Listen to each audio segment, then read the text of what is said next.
expired. Ms. Crockett. Thank you so much, Mr. Chair. I am going to try to get through a lot quickly.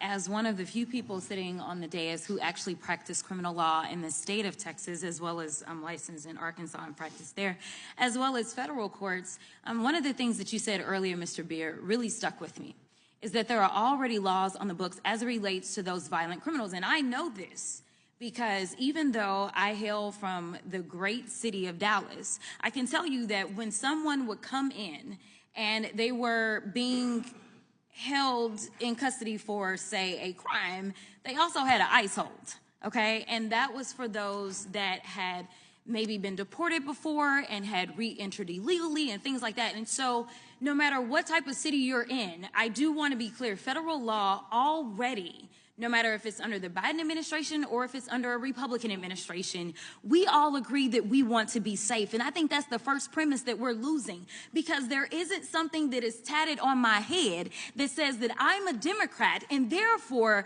you illegal bad person, don't come for me, go for the ones that have the R's on their forehead. Now let me be clear about this as well, because we've talked about crime and we've talked about fentanyl specifically, and this is also something that I have dealt with, unlike some of my other colleagues. And listen, I'm going to be honest, because I actually want to fix problems. And I actually have a really good senator in Texas, and I'm sure y'all can guess which one is the good one.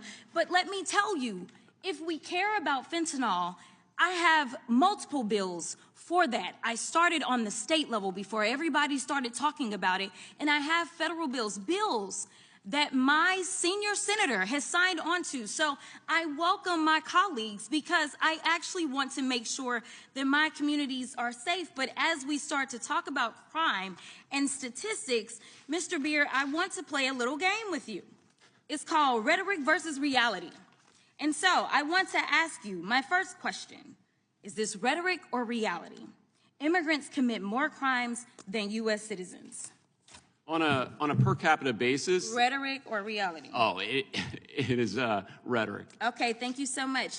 Mr. Chair, I'd like to ask for unanimous consent to enter into the record this article, which states that undocumented immigrant offending rate lower than U.S.-born citizen rate, and this is from nij.ojp.gov.